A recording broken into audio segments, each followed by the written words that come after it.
thoughts, opinions, and general overall shade thrown on High at 9 News are those of the individual speakers and not those of High at 9 News, its audience, or its advertisers. The statements made do not constitute medical, legal, or financial advice, and for advice tailored to your specific situation, please consult with a licensed professional. Welcome to the High at 9 News Hour, where you will hear from cannabis industry experts and professionals from around the country talk about important topics while shining light on global issues and discussing cannabis as it relates to politics, regulation and reform, data and technology, science, research and medicine, family and parenting, art, celebrities and entertainment, fitness, sports, mental health and wellness, and plant-based medicines and entheogenics. Together, we are building a stronger community, fighting the stigma and creating change. With your hosts, Jason Beck and Rico Lamitte, joined by special industry expert correspondents from around the country, and daily antics brought to you by Cannabis. Coming to you live every Monday through Friday at 9 a.m. Pacific Time and high noon on the East Coast. And thank you all for getting high at 9 with us.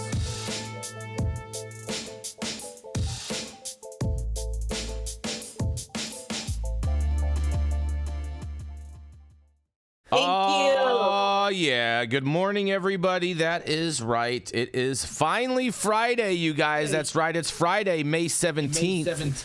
And today is, that's right, Rico, it's Malcolm X Day. Hell yeah. Yes. Hell yeah. National Idaho Day. National Graduation Tassel Day, because tassels need a day too, you know. National Walnut Day. Oh, man, this is one of my favorites right here. NASCAR Day, you guys. Shout out to NASCAR. Running around in circles. Yeah, go fast, zoom, zoom. You know what I'm saying? And going first and last. And of course, it's the best day in school whenever this happens because it is also National Pizza Party Day, you guys. Yes. Lactose intolerant people. Yeah, everyone loves a good pizza party. But thank you for joining us and getting high at 9 with us. It's also high noon on the East Coast. And please remember to like, share, and subscribe to us on all social media platforms. You can look up above on your screen to see exactly where we live on the internet. And we are live every Monday through Friday on YouTube, Rumble, Twitch, Twitter, Instagram, Facebook, and on our very own website at www.highat9news.com. But kicking it off first, we have the dope dad himself, Mr. Rico Lamitte, the Quasimodo caretaker, the baby Zozo caretaker, and, of course, he's here to deliver some fresh news for you this morning. That's right. It's the dope dad himself, Mr. Rico Lamitte. Oh, yeah, Jason. Yes. Oh, yeah. So my story is connected to yours, so I omitted some of the stuff that you might be. I might regurgitate. Yeah, I took out the stuff, make sure that we don't cross-pollinate stories. Yeah, so we don't cross swords. Yeah, no crossing streams. Cross streams, just not swords, man. Whoa. Pause. But anyway. So hot. Yeah, right. My story, as everybody probably knows, you'll hear even more about this with Jason's story. The big news came out yesterday. U.S. Justice Department unveiled a historic proposal to ease restrictions on marijuana and formally move forward with the rescheduling process. Reuters says that if enacted, the rule will also enable more research on cannabis's medical benefits. Per the article, the proposal, first announced in April, would reclassify cannabis from a so-called Schedule 1 drug to Schedule 3, moving it away from much more harmful and addictive drugs with no medical benefits, like heroin. Schedule 3 drugs are considered to have a moderate and low potential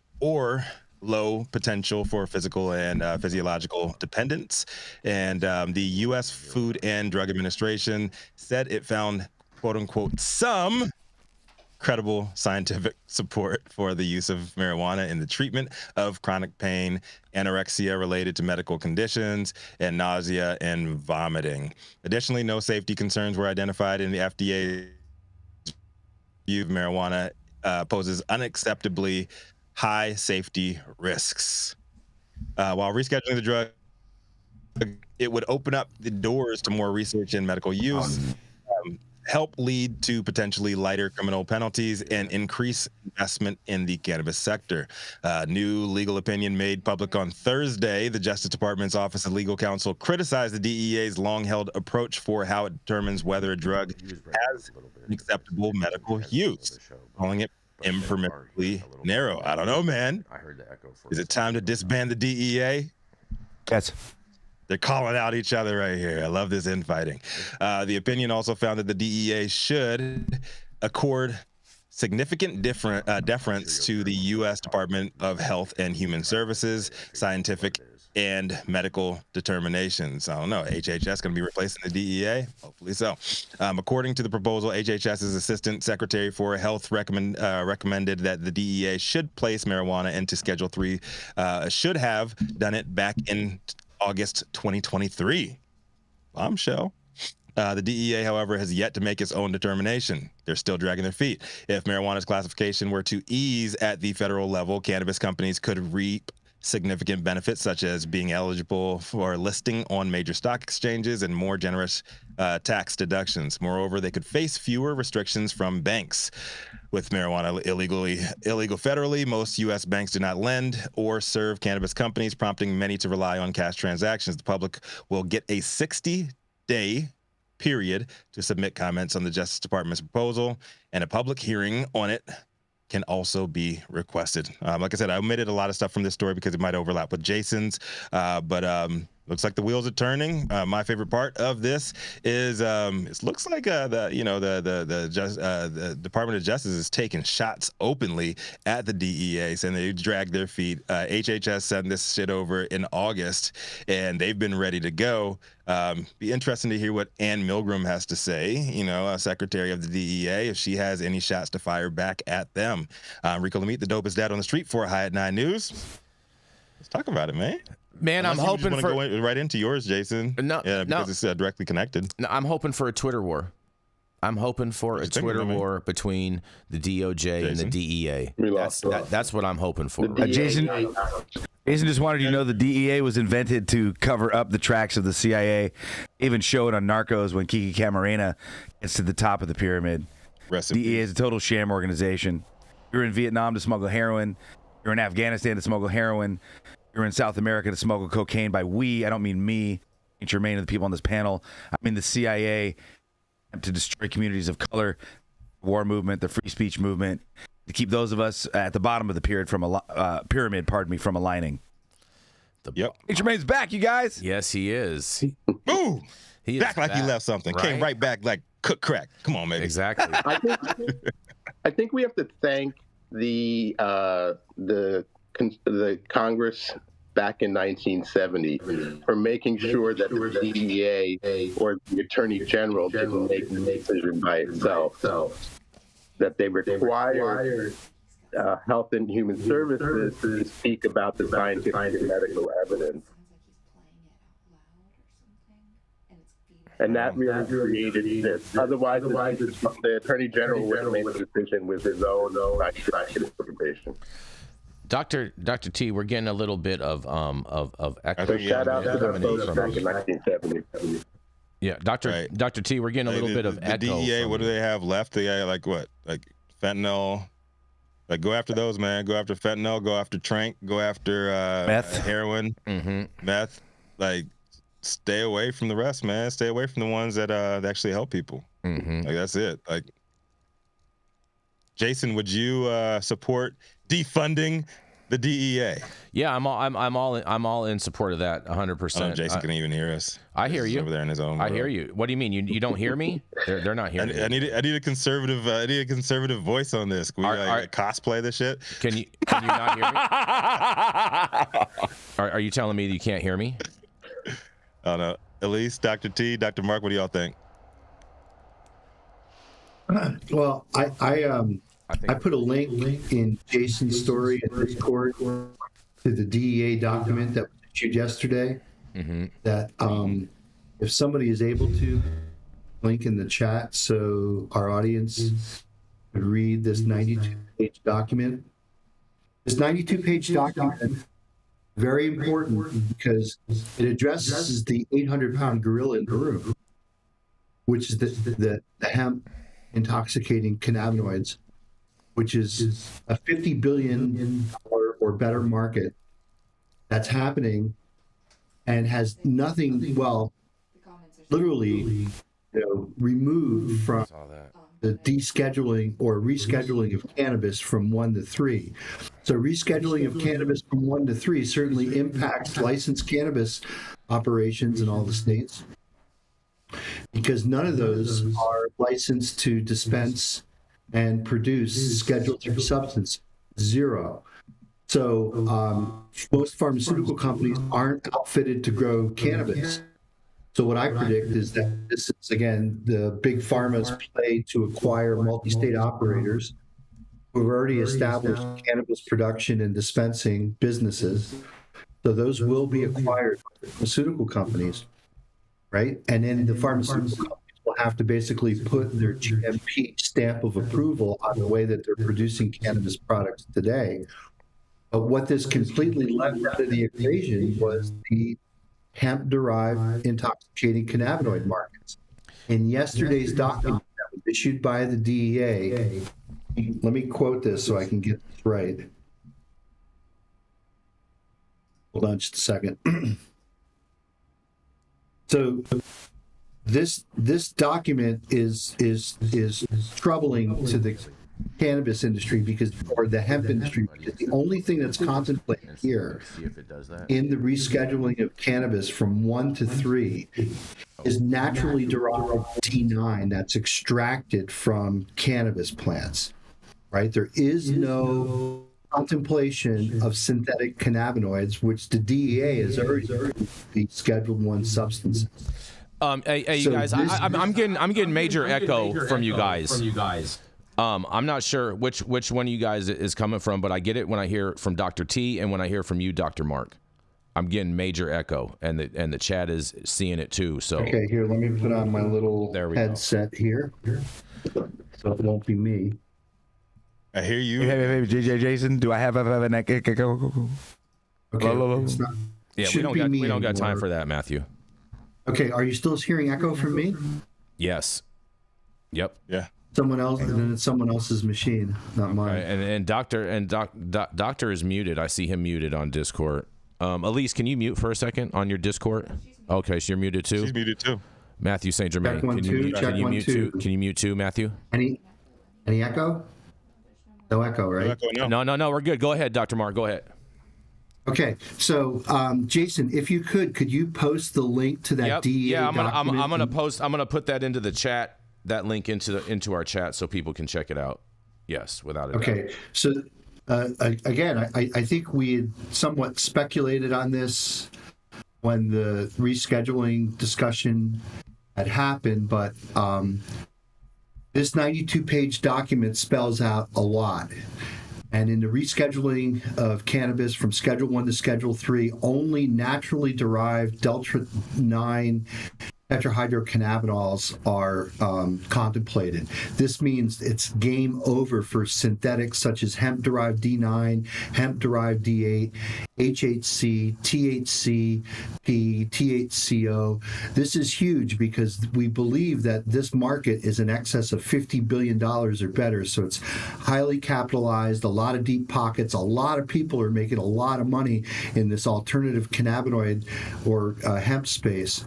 So it's be real interesting to see, what great guns the DEA can bring to this fight. We don't know. I mean, I think it's interesting because I don't know if you guys saw the news blurb yesterday, but Eric Adams put out some picture of a big posse of New York police that were going to go shut down 2,800 operations yesterday. Well, I mean, again, this is the same kind of thing.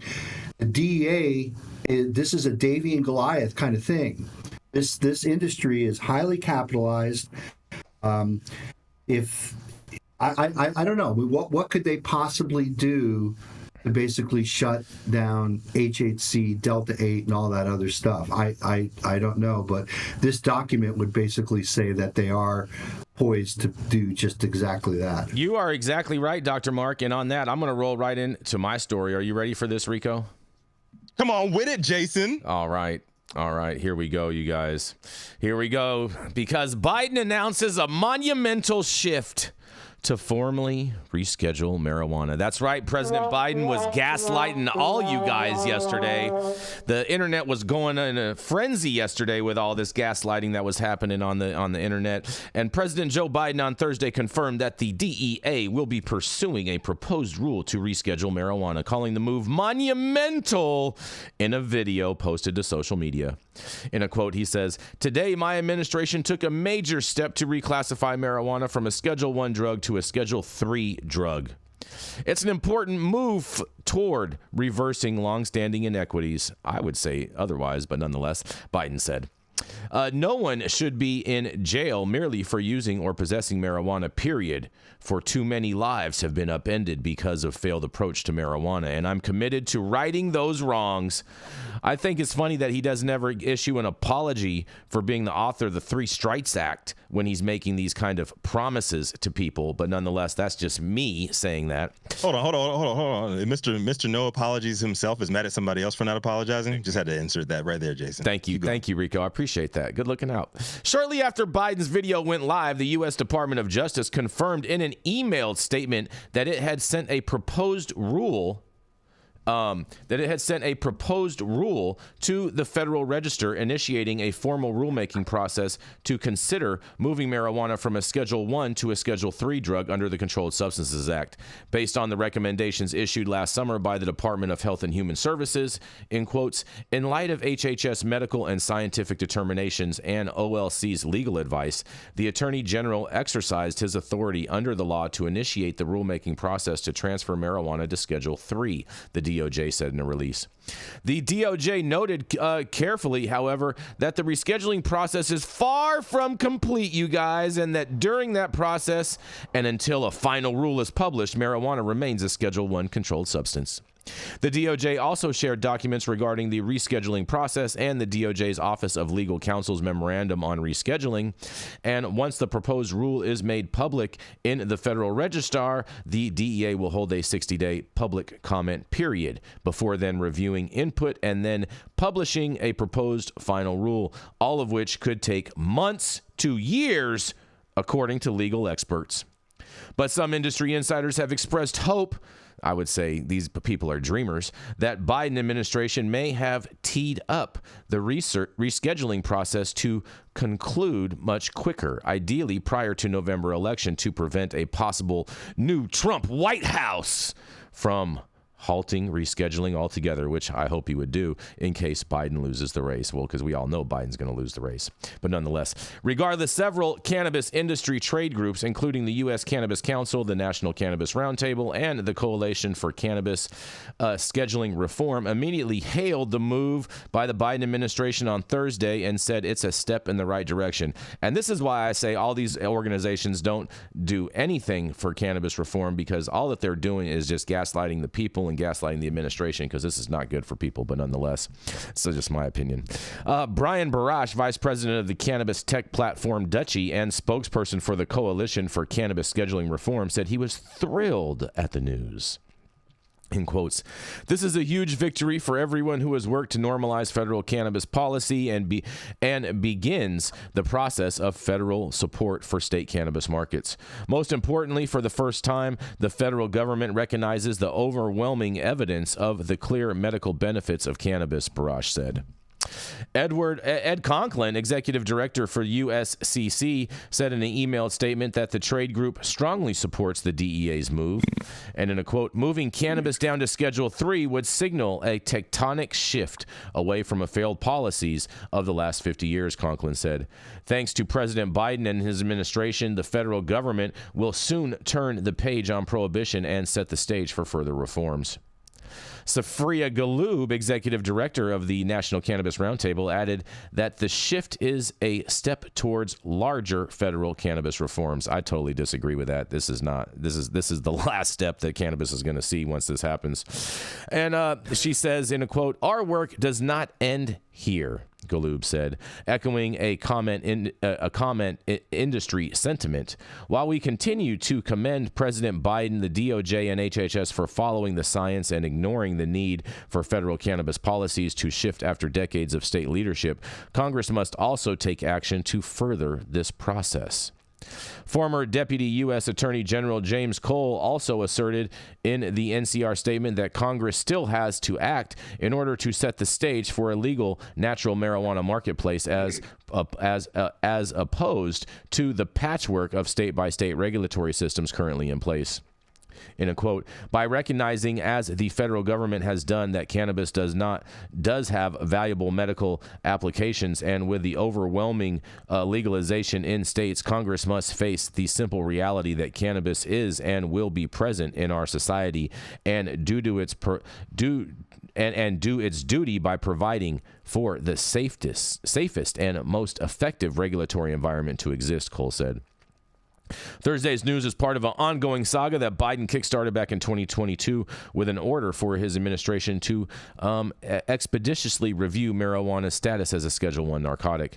If the process is ultimately completed, the biggest benefit to the U.S. cannabis industry will come in the form of tax savings, since the erroneous 280E provisions of the federal tax code, which bars standard business tax deductions for any company that deals with Schedule I or Schedule II substances, won't apply any longer. That shift alone is expected to save the industry hundreds of millions of dollars per year, if not billions.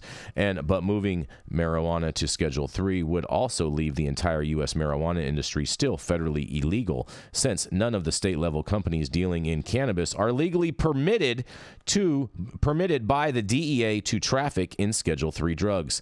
That legal disconnect will still require an act of Congress to solve, and in the interim, many are expecting new updated guidance from the DOJ, such as the defunct Cole memos that formerly had set the standard for how states could launch cannabis markets. That's not really true. Fear of interference from federal agents. That's all because of Rohrabacher Farr, now Blumenauer McClintock, and Cole memos trying to take the credit. But nonetheless, such guidance has yet to be issued or updated since former U.S. Attorney General Jeff Sessions rescinded all cannabis-related DOJ guidance memos back in 2018. And no one cares about the guidance memos, because the guidance memos don't even guide the officers. These guys do whatever the hell they want to do, and the guidance is just something for you to be like, oh, make you feel better at night, but it's not doing anything. But nonetheless, I'm going to digress. I can't wait to hear what you guys have to say about all this gaslighting by the president. And this is Jason Beck for the High at 9 News. What do y'all have to say about this? Chads love it. Mm-hmm. Chads love it. That's right. Good news. The federal government is only now about 30 years or 40 years behind own science and public opinion. Bro, they're so far behind. This rescheduling is going to put us even farther behind than we were even before, when we were just a Schedule I drug. In my opinion, this is going to put us so far back, it's not even going to be funny, and we're going to be so far back that I don't even think that we're going to be able to recover from it, because we're not going to have enough political muster gathered up to promote any type of change by the federal government. I just don't see how. Go ahead, Elise. I was just going to ask how it brings us backwards, even though I'm going to tell you how it brings. I'll go into that in just a few key points for you, Elise. First of all, in order to sell a Schedule III drug, you have to have a DEA license. Okay, so therefore, I'm aware of all of this. I get it, but I just want to back up. At Schedule I, thank you, Elise. None of these businesses should have been operating, right? And at Schedule I, we can't do any research, right? And at Schedule I, there are more arrests. And let's first, business second, people first, okay? It's about people not going to jail for the plant. People are going to go to jail under Schedule III. They're going to all go to jail. Jason, you're yelling because you don't have a point. I do have a point. They're going to jail, Here's the logic for you. Sorry to interrupt, Elise, but I need to go off the top rope on Jason. Love it, Matthew. Here's the logic. Come with it. Schedule I and completely illegal businesses were allowed to operate. Therefore, it is illogical to assume that all of a sudden these businesses then be invalidated. There would be a huge amount of enforcement money to be generated. This would be shut down when it was actually lowered in scheduling and made less deleterious in the eyes of the federal government. A lot of times what we need to do is instead of just getting our panties in a bunch, not you, Elise, Jason. Yeah, what we need to do instead of getting our panties in a bunch and getting all freaked out and being Chicken Little is I'm not being freaked out. Breathe and apply logic to the situation. Let's apply logic. That's what I'm doing. Really, we should decriminalize. And the biggest thing I'd like to see Pharma come in and scoop up this whole thing. All of us just walk away from it and not buy any bullshit Pharma weed. And everything return all neighborhood grows, little indoor closet grows, little tent grows, little backyard grows, super fucking high quality weed. And the fact that maybe we're not all trying to make $1 billion fucking dollars and reinstitute this model that is literally leading to the death of our planet and mass homelessness, basically every bad thing you can see when you go out into the city around you. Like, maybe it's time for new models. Maybe cannabis isn't the platform to generational wealth. Maybe cannabis isn't the way you're going to get your $60,000 Rolex. Maybe cannabis is about action to nature, healing, whole plant medicine. I'm going to give the floor back to Elise. Yeah, you said it all. I'm here for that. And, backing you up. So just so you know, people are still going to go to jail under Schedule 3. Okay, there's pretty much basically the same penalties for Schedule 1 as Schedule 3. It's just like lighter by like 5 years. So it's not going to change anything. It's just gaslighting. Where's the money going to come for when the money's not there for Schedule 1 enforcement? The only reason that there's money not there for Schedule 1 enforcement is because of the fact of the Rohrabacher-Farr Amendment, which prohibits the DOJ from extrapolating federal funds. That's the only sole reason that there's not funding for it. Otherwise, people will be getting their doors kicked in right now. I think this is a great example of the difference between somebody who takes psychedelics on a biweekly or monthly basis and is free from fear. Somebody who does not. Jason, I think you need to come up here and do mushrooms with me. I'm free really from fear, good at Matthew. it, and I like to get high with you. I'm totally free from fear. I'm not worried about none of that. Okay, I'm just telling you what's in the future, what's in the inevitable. I can see the fear side, but. Yeah, and just hold on. Even Nick Bradley is chiming in on this. He's like the minimum for a Schedule 1 is 15 years, and the maximum for a Schedule 3 is 10 years. So that's why I said 5 years difference. Moving in the right direction. Yeah, Jason, you are from the party of, we need incremental change. No, I'm not. I'm not from the part of incremental change. I've said from the beginning that we need to deschedule cannabis. I'm not for any type of incremental change because incremental change is pointless. Oh, my God.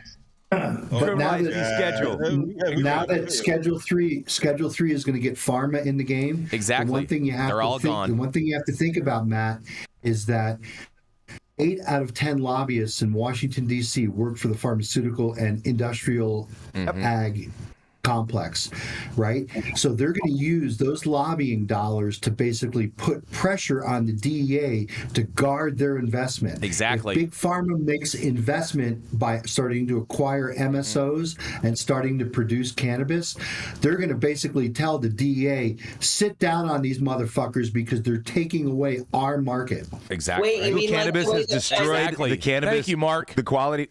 Legal cannabis has destroyed the quality of cannabis. I hope all these MSOs crash. I hope, again, everybody who thought they were going to create generational wealth and get a brand new watch is destroyed by this. Mm-hmm. Those of us who have been in this for our entire lives, risking our entire hide, I have multitudes of friends who have done decades plus in prison, not just for cannabis, but for psychedelics. We've been risking our balls because it's not about generational wealth. Not about multi-state corporate capitalism. It's about abolishing money. It's about getting rid of war. It's about remembering that we're all a human family. I know everybody wants to get in and say that shit's impossible, but guess what? It's not. In the 1700s, France had a king. There's no way there was never going to not be a king until the next day. There was never a king, and there was never a king again. What we need to do is we need to envision better realities, and we need to work towards them. Through all this shit, bro, like, weed is legal and illegal, and I can get the best weed on the planet, and none of it is coming out of a permitted facility. That's because you know me, Mathieu St. Germain. You can get the best weed in the world. That's the only reason why. I just also want to point out, like, I could be on the fear side because, who knows what Schedule 3 hash would even look like or taste like. But then none of people are going to be making live rosin or hash. And you know what? Just like they can't shut down all the people making Delta 8 or all of the unlicensed shops in New York, I'm pretty sure they're not going after my homies making hash or the people with the heady grow in NorCal where all of us are getting our fire. Well, here's the thing. Here's the thing, Elise. Hold on, Elise. I have some of your own own medicine. I have some of your own medicine to use on you. Just because you're not paranoid doesn't mean they're not watching. Oh my God, man! Mindset, man. Yes. How about you start living and stop being scared? Go to church if you're scared. That's bro. right. If you're scared, go to church. Yes, I have no fear. I'm not worried about none of this, but I'm just telling you what the inevitable is. But nonetheless, we're going to let Dr. Talleyrand tell you about the inevitable, because we're going to roll right on into Dr. Gene Talleyrand. He's the founder of CESC Medical Center, and he is also the founder of Medican, where you should be getting your cannabis recommendations from. That's right, is none other than Dr. Gene Talleyrand. Thank you, Jason. Happy Friday, everyone. Exciting times for those of us who have been working toward this for 25 years. Incremental step. So my headline today is a study from Germany published in Medical Cannabis and Cannabinoids. The use of tetrahydrocannabinol is associated with an increase in survival time in palliative cancer, a retrospective multi-center cohort study. So palliative care is a type of care that helps patients with cancer improve their quality of life. It can be provided at any point during cancer, from the time of diagnosis to the end of life. Palliative care aims to prevent or treat symptoms, address side effects from chemotherapy or radiation, and help patients live as fully or comfortably as possible. Palliative care can be given whether or not the patient is receiving curative treatments. The use of cannabis-based medicine is still very limited in Germany. The German government approved legislation for the use of medical cannabis in 2016, allowing seriously ill patients who have consulted with their doctor and had no therapeutic alternative to use cannabis. The law specifically targeted care to seriously ill patients.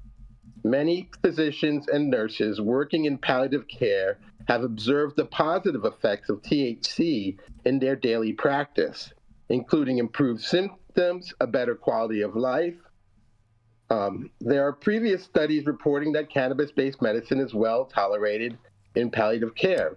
In a cancer and blood disease population, one study showed that 81% of patients showed reduced pain, 77% improved appetite, and 73% reduced anxiety. Another study in Israel showed that cannabis-based medicine is an effective and safe option in cancer-related symptoms. Typically, the improvement of symptoms leads to improved quality of life and might also prolong survival. In Germany, the protocol for dosage is to start low and increase. The German Society of Palliative Care recommends dosages of from 5 milligrams to 160 milligrams of THC per day for nausea, appetite, pain, or other symptoms.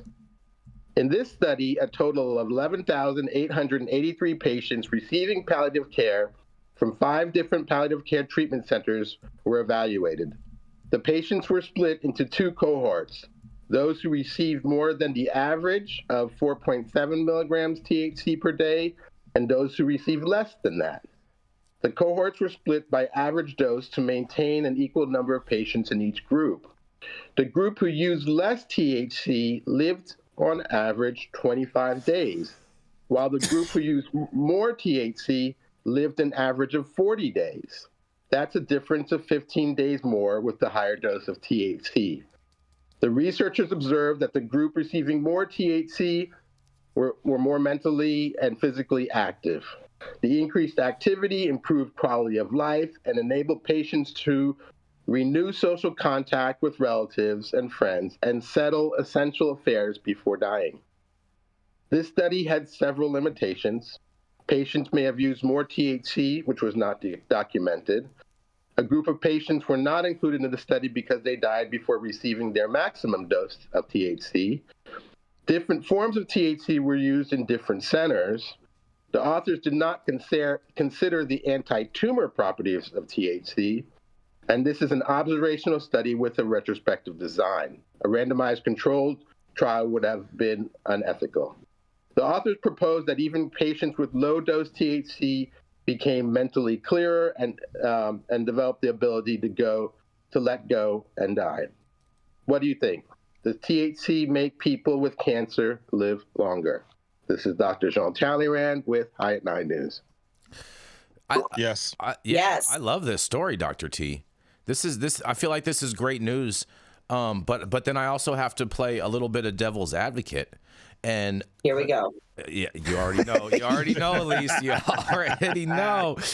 I mean, couldn't the prohibitionists say that they're just trying to use the cannabis to basically kind of like prolong the inevitable to keep people in an uncomfortable space when they should just pass? Wow. I mean, they're not noticing that. They seem to be mentally clearer, relating to their relatives, taking care of issues. But really, I don't know. That's pretty cruel to just want somebody just to die off because they have cancer. Let them make the choice. Yes, Beck, your pro-death squad candidate for LA mayor. Look, bro, just because I'm painting a picture of how some people think, like, you don't shoot the messenger. I'm just painting a picture. I just love you and I'm full of coffee, bro. I love it. I love that about you. The alternative option, Jason Beck. You guys. It's his job. It's his job. Make Death Squad's great again. Oh boy. Yes. Oh boy.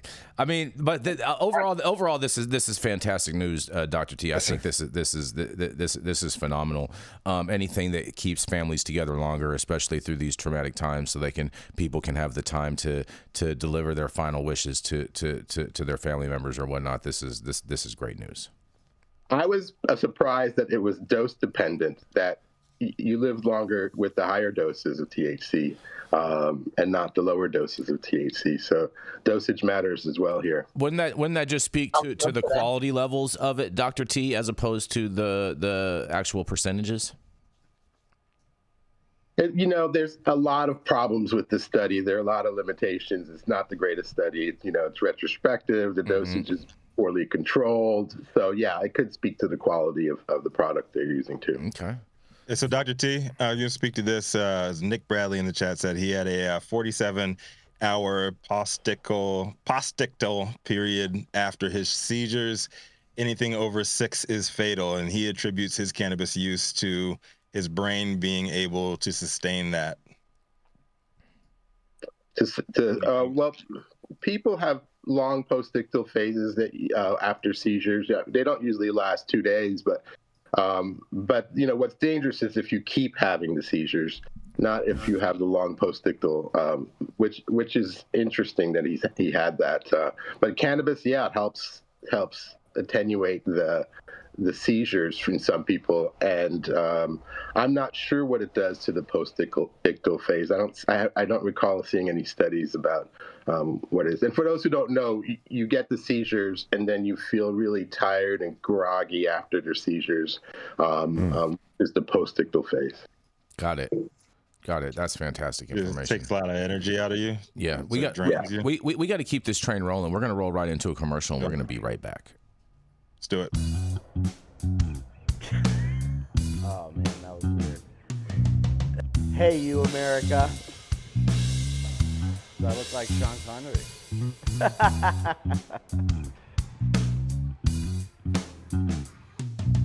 Good morning, America. Saman Razani coming to you live from sunny Los Angeles, California with the one and only highest host, Mr. Jason Beck, smoking on the best weed in the world. Did you know that we have an audio-only version of our podcast? You can find it on Apple, Google, Amazon, iHeartRadio, and Spotify. No excuses in 2024. If you haven't checked us out, check it out now. And also, check out what the Prophet's doing in 2024. All right, stop whatever you're doing. Make sure that you hit that like button. I know we'll appreciate it, you'll appreciate it, and YouTube will appreciate it. Also, make sure you subscribe to the channel if you've not subscribed already. And all of the articles that we cover on today's show will be up on our website, www.high9news.com, a little later on this afternoon. The Control Tower from Highly Educated has perfected the dab. Utilizing the concept of thin film evaporation, you can waste none of it and taste all of it. The micro texture of the SE pillar increases nucleation at elevated temperatures. And with the tower propelling at 2,600 RPMs, it's certainly the most efficient dab experience to date. The Control Tower from Highly Educated. For real. Jason. All right, well, we're back, you guys. We're back. Are you ready, Rico? All right, everybody, get your blue books ready, because the professor is in the building. You're currently tuned in to Friday Lesson from the Pop Professor himself, the New England-based anti-booth peddler of truth, organic chemistry and plant oil extraction expert, here to break us off a little Friday lesson for that ass, Dr. Mark Scialdone. Hello, everybody. Happy Friday. It's a beautiful day up here in Vermont. Hopefully it's a beautiful day where you're at. My daughter's graduating college this weekend, so nice. Congratulations. I get to see Awesome. I get to see my first offspring get a college diploma, so we're really excited about that. And, you know, one thing I can say is that, you know, cannabis helps college students get through to their degree. I don't know if we would have made it without cannabis, both on our side and on her side. So I think cannabis is beneficial for the college education. Okay, so my story today is from the archives of toxicology, and it was a recently published study that was conducted in part in Germany, but in part by a chemical company in Ann Arbor that I know very well, Cayman Chemicals. So for those of you who don't know, Cayman Chemicals has nothing to do with the island or any offshore tax shelters. It has to do with the CRMs, which are the certified reference materials that cannabis testing labs use. And when they use these materials, they use them to calibrate their instruments so they could measure the amount of THC or Delta 8 or Delta 9 in a product. So this company, Cayman Chemical, has been basically populating a list of compounds that are not only found in the cannabis plant, but also the compounds that are made when CBD is then chemically converted into THC and all the different byproducts that are created along the way.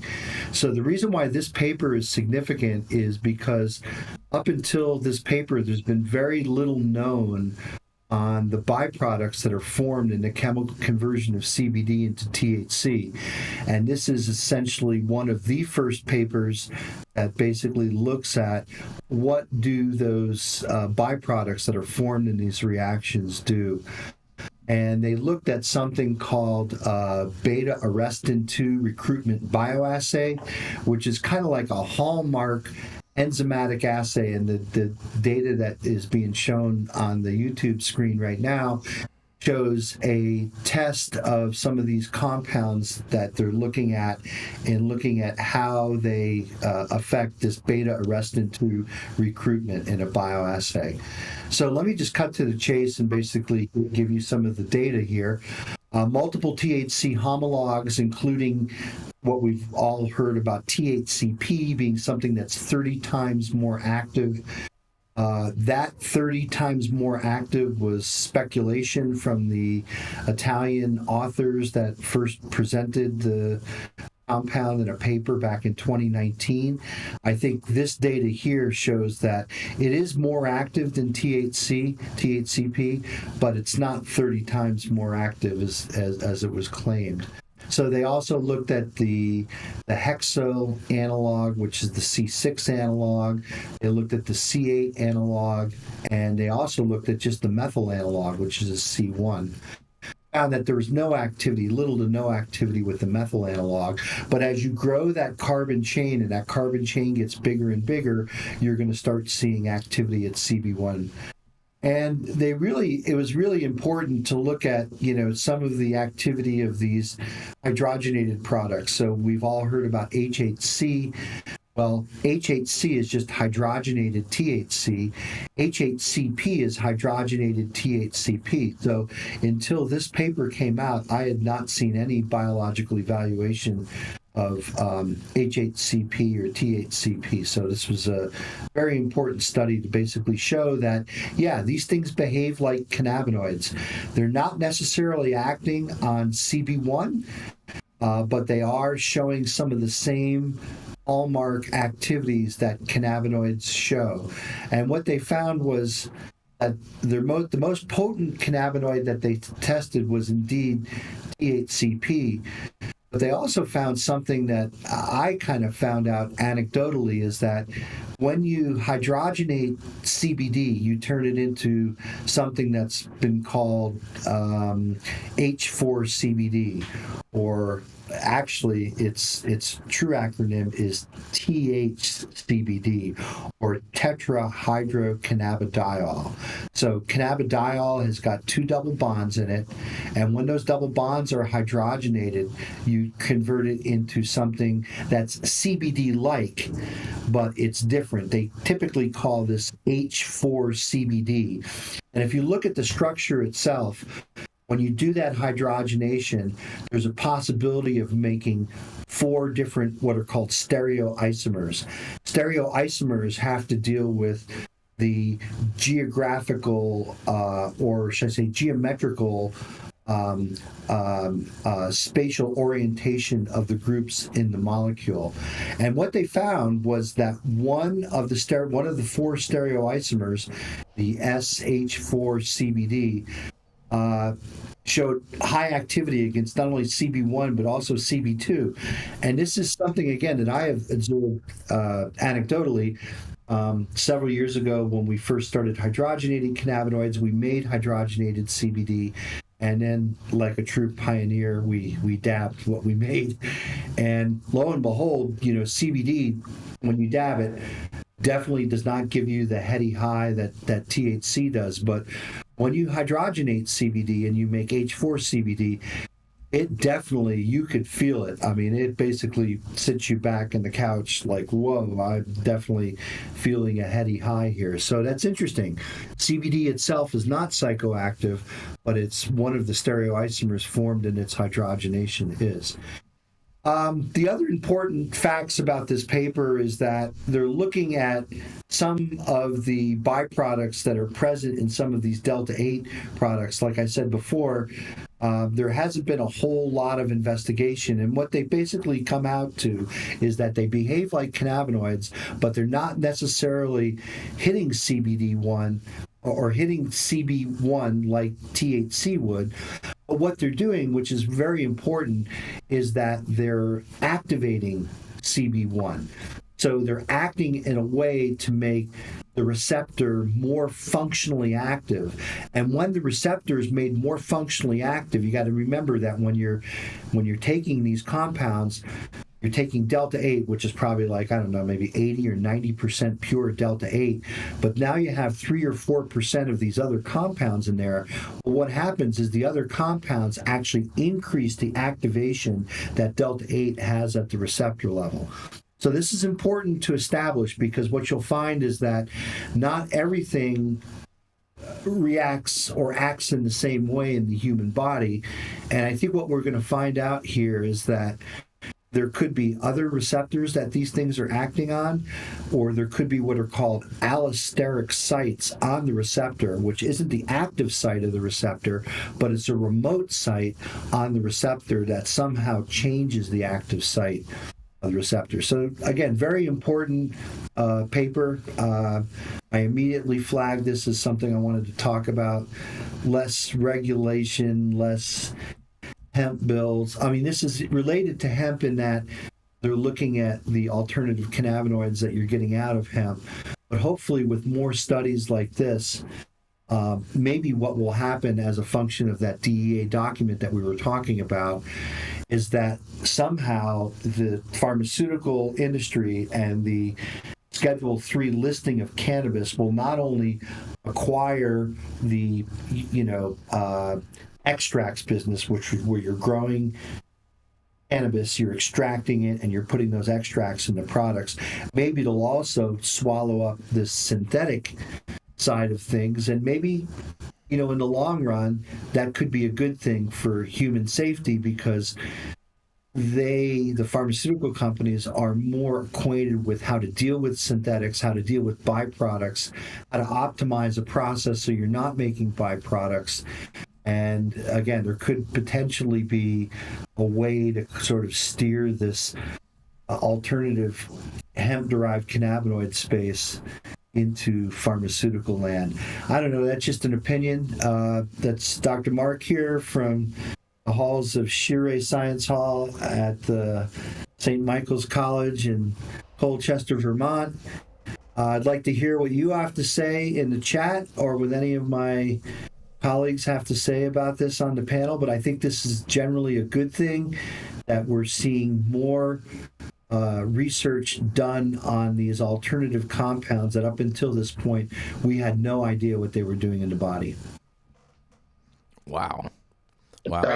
What do you think about this, Dr. T? There's a lot to process right here.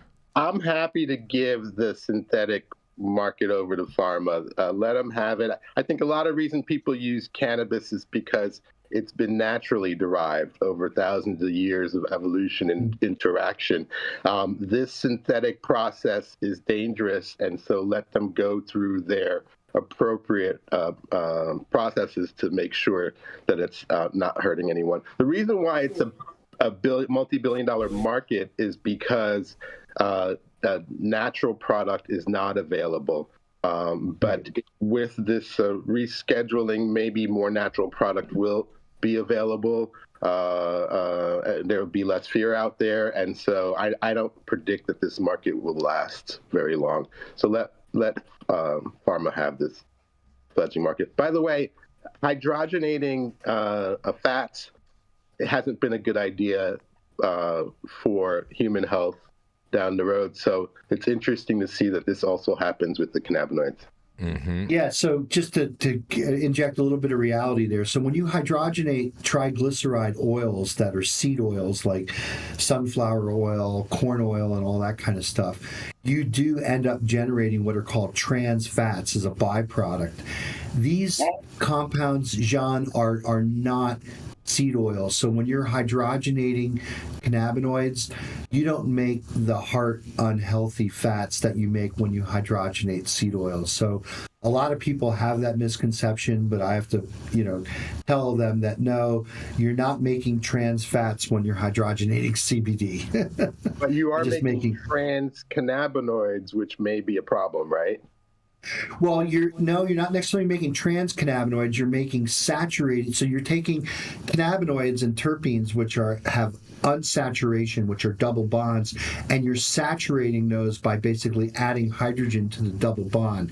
And in typical chemistry, when you saturate a double bond, you make it more stable towards thermooxidative degradation. That's why they hydrogenate vegetable oil. Well, they hydrogenate vegetable oils for a few reasons, not only stability, but now it takes an oil, which is a liquid, and it turns it into a solid, which is easier to dispense and easier to deal with. But the other thing that's important here, I think what you're saying, Jean, is absolutely spot on correct, which is this is where the pharmaceuticals should be operating, because this is their synthetic, area that they've worked on.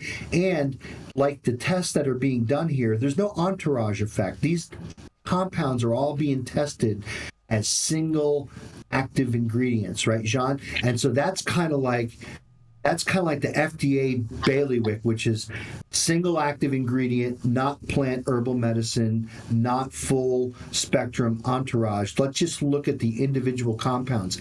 So what I'll just finish up by saying is that these individual compounds don't need to be the recreational things that we enjoy.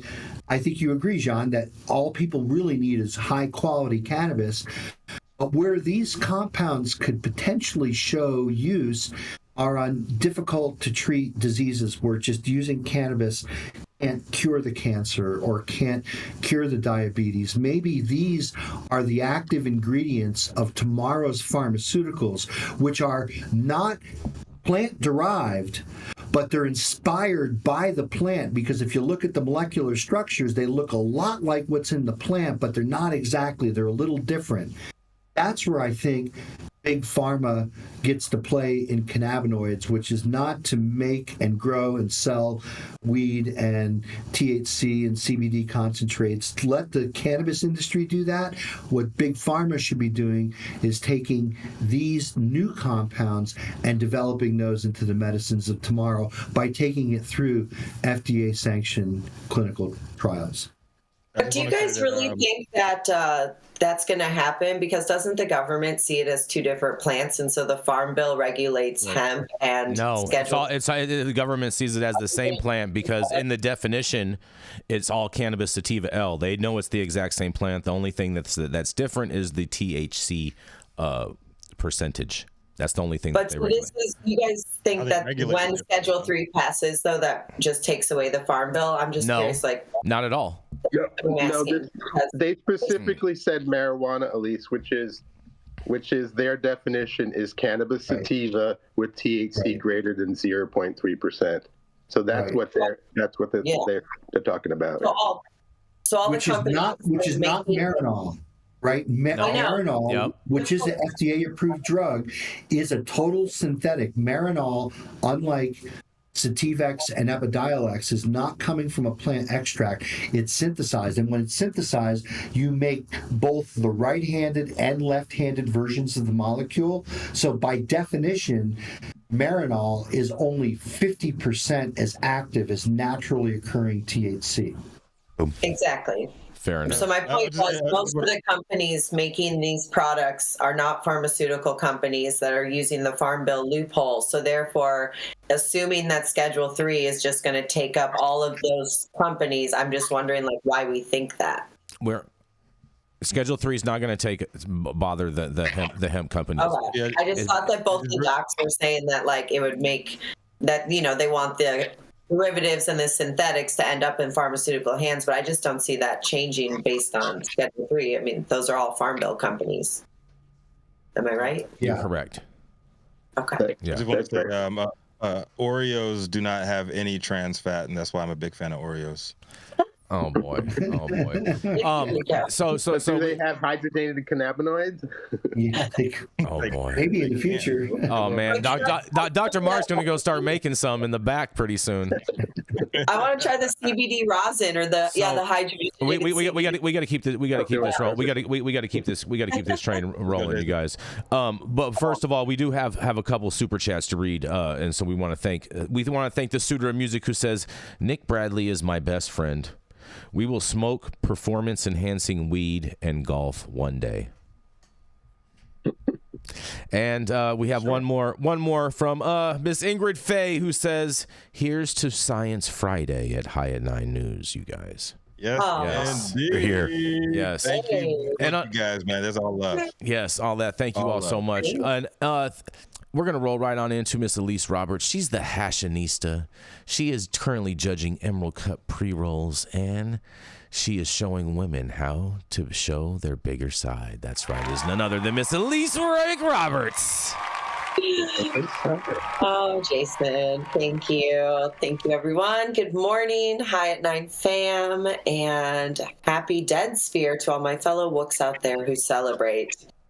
Today, my story is from the Dallas Observer, and it is about, you guessed it, Delta 8. So here we go. Texas Lieutenant Governor Dan Patrick wants state senators to look into banning or regulating Delta 8 and Delta 9 THC. Should you be so inclined, there might be something you can do about that. In 2 weeks, the Senate State Affairs Committee will take public testimony regarding the regulation of these products. Hemp was legalized federally in 2018 with the Farm Bill. Texas followed suit with its House Bill 1325 in 2019. The laws defined hemp as cannabis with less than 0.3% Delta 9 THC. That's the stuff in weed that gets you high. There are different forms of THC called isomers. Delta 8 is one of them and is generally less potent than Delta 9. Well, the laws didn't say anything about these other forms of THC, which gave the green light to manufacturers to make and distribute them. Since then, it's arguably been easier than ever to get high in Texas. Without these products, you'd be hitting up dealers on the black market or hoping to get in on the state's medical marijuana program under the Texas Compassionate Use Act, if you want a taste of THC. It just sends everyone back into the black market, said Darush Austin Zamahari, Texas Cannabis Collective. So now Patrick has tasked senators with examining the sale of intoxicating hemp products like Delta-8 and Delta-9, recommending further regulation and suggesting legislation will stop retailers from selling the products to children. Darush Austin Zamahari, sorry, that's a hard name for me to say, creator and chief editor of the Fort Worth-based Texas Cannabis Collective news site, said he anticipates a few arguments that could be made against the products during the hearing. For one, there will likely be some concerns voiced about the increased child ER visits due to THC edible consumption. Some will also likely take issues with teenagers having easy access to these products. A national study of high school seniors found that about 11% of them had used Delta-8. There's likely to be impaired driving concerns as well. I expect someone will address unregulated THC isomers to draw comparisons to the Spice/K2 situation that came about in the 2010s. He has no doubt that people advocating for hemp-derived cannabis products welcome at least some level of additional regulation, such as compliance testing standards, age verification, and weeding out bad actors, but they will argue against a straight-up ban on products. Anyone in the industry who isn't concerned with those issues, child safety and impaired driving, is a red flag, but a total ban is not the answer. It just sends everyone back into the black market. So then he goes on to say that the state's long history of bad cannabis policy, he doesn't think the legislature completely grasped the consequences of legalizing hemp with the language they used back in 2019, and things are different today. That was 5 years ago, Zamahiri said. The proverbial toothpaste is not only out of the tube, it has been brushed across the entire state of Texas. The state is now in the unfortunate position of figuring out how to clean it up with federal rescheduling official. It places Texas squarely in the middle of a cannabis crossroad. So that's me, Elise McRoberts, the Hashanisa for High at 9 News. What do you guys think about the Delta hate comment period and what they want to do in Texas? I mean, it never stops. Delta hate, did you say? Yeah. Yeah. Delta hate. I like that. Delta hate. I mean, will they be successful? What do we think? More positive or negative comments? Will they get this passed? And then I don't think they're gonna. I don't think so. Yeah. I don't think they got a chance. It's going against freedom. But then there's way too many right-leaning voters that are selling Delta-8 at their gas stations right now down in Texas. This is an interesting question because the rescheduling, how does it affect states like Texas or Georgia that have this issue with Delta-8s or the alternative cannabinoids being produced because they don't have access to the type 1 cannabis that the other states or that the people want? I think this is an interesting question. Will they be the ones most affected by this rescheduling? According to that DEA document that we were talking about earlier, John, it basically says that, the only thing that's contemplated in Schedule 3 is naturally occurring Delta-9 that's extracted from the plant. So there is no synthetics in Schedule 3. So, potentially a game over. But what resources can they draw from? Again, I was saying earlier that the pharmaceuticals, if they have a dog in the fight and the pharmaceuticals are putting skin in the game, they're going to want to protect that investment. Mm-hmm. And I think one way that they can protect the investment is use their lobbying power in D.C. to erase the Rohrbacher thing, right? They wouldn't even necessarily need to erase it to go after that, because I feel as though that once it goes into a Schedule 3, that they could just send the FDA in to do the enforcement work of the DEA, because they would have no hamstrings behind them, and they wouldn't have to look like the bad guy trying to work to get that rider removed. Well, the FDA would certainly send the letters and certainly back it up. That's with what I'm saying. I mean, the regulations. DEA sent us all letters tons of times telling our landlords that if they didn't evict us, that they would do asset forfeiture on their building. So why couldn't the FDA do a similar thing?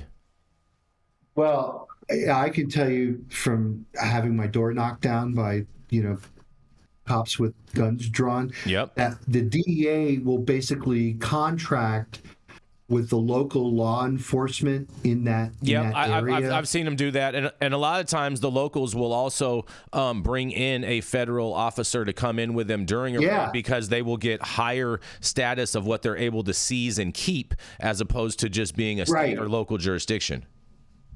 Right. We had Homeland Security drawing guns. Yep. Right. But I've never seen an FDA cop. I've never seen one. No. You won't. You won't see a FDA, but you'll see a FDA inspector. Yeah. Ooh, scary. So DEA, state boys, they sometimes involve the local FBI. They can if they want, especially if they think that there's money laundering going on, because they'll try to get the IRS involved. Because that's how some of these operations end up. Exactly. You're 100% right. I've witnessed it so many times. Right. If they can't ultimately get you on any type of a criminal conviction or whatnot, and you outsmarted them, they're going to go after you with the IRS, and they're going to charge you with all types of tax evasion and money laundering charges and asset forfeiture. They're going to do all of that. That's all going to be part of that. One thing I think it's important for people to know is that the Office of the Attorney General is the only governmental branch that has the actual authority to complete the asset forfeiture process in regards to that. DEA and whatnot, they can say that, but it's actually the Office of the Attorney General that has that power to do that. And that's just something I think just in general people should know. Really? Yeah. That's what happens when you get all kinds of letters from the DEA saying that they're going to seize your property. Well, if it moves at the speed of Merrick Garland, it ain't going to move at all, right? Exactly. Now, Rico, that's not talking about when law enforcement go and does a bust and then they seize stuff. That's not what that is pertaining to. That's pertaining to like actual property, your home and whatnot. That's a property. Correct. Like tangible property. Okay. Assets. Your home, you know what I'm saying? Assets, protect your ass. Yeah. If you owned a piece of property, that would be that process. But this has been a fantastic conversation, you guys.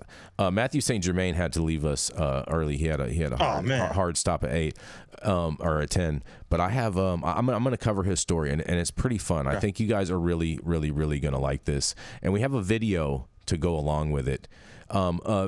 Millie, can we play the video first before I read this? Because it's short. It's like 4 or 5 sentences. You guys, you're going to love this. Welcome back. You're watching WMTV 15 News at 10, live on air and streaming on Apple, Roku, and Fire TV.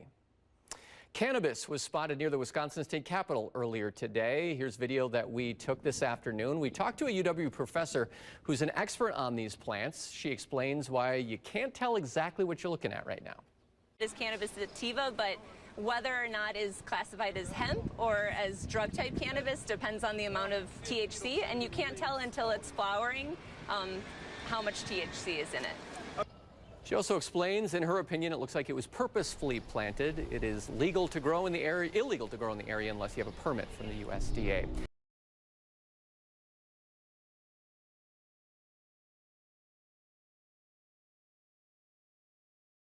She says. Assistant Professor Shelby Ellison also explains she believes it looks purposely planted. Well, I mean, of course it looks purposely planted, lady. She says in a quote, if it was a single seed that was planted from somebody, you would just have a single plant. But the fact that it is intersected in the area. Welcome back. You're watching WMTV 15 News at 10, live on air and streaming on Apple, Roku, and Fire TV. Cannabis was spotted near the Wisconsin State Capitol earlier today. Here's video that we took this afternoon. We talked to a UW professor who's an expert on these plants. She explains why you can't tell exactly what you're looking at right now. It is cannabis sativa, but whether or not is classified as hemp or as drug-type cannabis depends on the amount of THC, and you can't tell until it's flowering how much THC is in it. She also explains, in her opinion, it looks like it was purposefully planted. It is legal. Man, I find this hysterically funny, you guys. This is great. I wonder if it's male or female. Exactly. I mean, just let it grow. I mean, this is a part of that's for them to decide, doctor. Oh God, you guys. Oh man, I'm not touching Monsanto is back. Pole. Not touching that with a 10-foot pole. I find it interesting that they hadn't like ripped out the plants immediately, like sent the little Capitol Police out there to go tend some gardening or whatnot. They need a permit for that, Jason. It's bureaucracy. You just kill plants like that. Why can't you? Yeah, they can. They just go out there and just do whatever. Just rip it out. It gives me the idea next time I go visit the state capitol building in Montpelier, I might bring a bunch of seeds. There you go. Please do. Hey. Look at that. Look at that. Overgrow your government, you guys. Overgrow your government. Overgrow your government state house flower beds. Literally. Yes. Literally overgrowing the government. I like that. I felt like that'd be a fun story to close us out for the week. I love that. I think it's a good one, man. Big shout out to Wisconsin. They got major things popping over there, and hopefully they see the light very soon, and they can turn that THCA into something. Got flowers in their flowers. That's right. That's right. You ready to roll, Rico? Let's go. Thank you all for joining us for another episode and another week of High at 9 News. You can catch us live weekdays, 9 a.m. Pacific, high noon on the East Coast. Big shout out to the Superfan Show and love getting their comments posted on the big screen, our live audience and online supporters. Catching us across all media platforms. Tuning in each day to the headlines of chaos, also known as developing cannabis industry. Can we get another shout out to the Superfans today, Jason? Yes. Ingrid. Yes. Shout out to Ingrid and the Suitor of Music. Thank you all for your super chats, y'all. Much appreciated.